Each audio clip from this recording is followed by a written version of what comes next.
Seorang pria bernama Dimas pindah ke penginapan tua di pinggiran kota untuk menyelesaikan proyek kerja.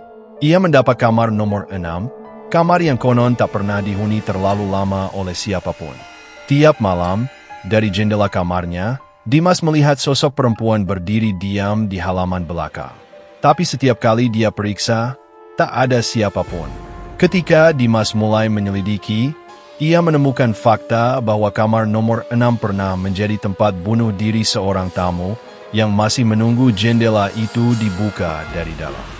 Tidak ada yang suka menginap di kamar nomor 6. Itulah yang dikatakan pemilik penginapan tua di pinggiran kota itu. Bangunannya sederhana, berdinding kayu, dengan lorong panjang dan penerangan remang. Disinilah seorang pria bernama Dimas bermalam untuk beberapa hari, sendirian.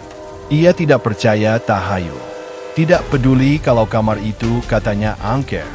Baginya, selama bisa tidur dan menyelesaikan pekerjaannya, itu sudah cukup. Sayangnya, malam pertama belum juga berlalu dan sesuatu mulai memperhatikannya. Dimas tiba menjelang malam. Setelah meletakkan tasnya dan menyeduh kopi, ia membuka tirai jendela kamar. Pandangannya langsung jatuh ke halaman belakang, tempat pohon tua tumbuh rimbun. Dan di sana, di bawah pohon itu, ia melihat seorang perempuan berdiri, diam, menghadap jendelanya.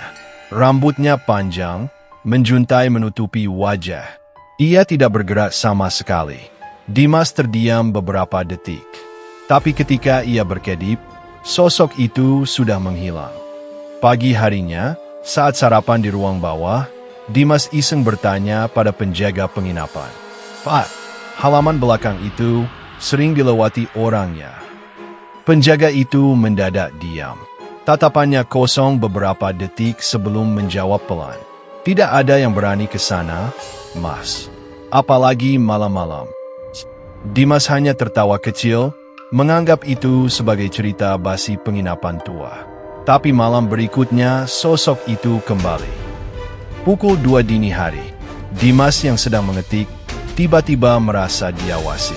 Ia menoleh ke jendela, dan di sana, di tempat yang sama seperti semalam, perempuan itu berdiri lagi.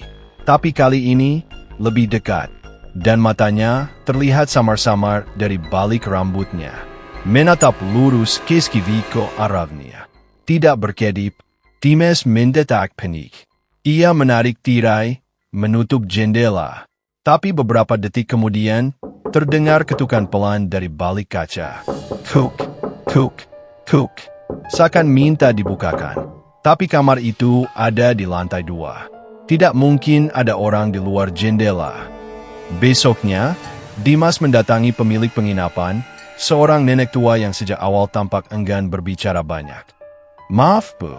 Kamar nomor 6, pernah ada kejadian apa?" Si nenek terlihat goyah. Tapi akhirnya ia berkata, "Kamar itu dulu ditempati seorang perempuan muda. Sendirian, seperti Mas.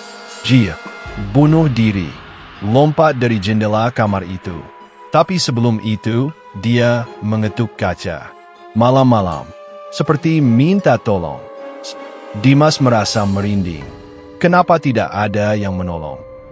Sang nenek hanya menjawab pelan. Tidak ada yang berani buka jendela karena katanya, kalau dibuka, dia akan masuk dan mengganti yang di dalam. Malam terakhir, Dimas memutuskan untuk merekam jendela pakai ponselnya. Kamera ia arahkan ke kaca, lalu ditinggal menyala. Pukul 2.30 dini hari, ia terbangun karena bunyi ketukan. Kuk, kuk, kuk. Tapi kali ini, bukan dari luar, dari dalam lemari. Dimas mendekat perlahan, membuka lemari. Tidak ada apa-apa. Tiba-tiba, pintu jendela terbuka sendiri dengan keras. Angin dingin menyapu ruangan.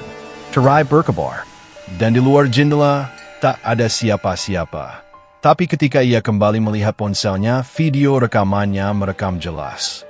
Perempuan itu berjalan mendekat ke jendela, lalu masuk menembus kaca, mendekati tempat tidur, dan berdiri tepat di samping Dimas. Ia menyentuh wajahnya, lalu kamera mati. Keesokan harinya, kamar nomor 6 kos.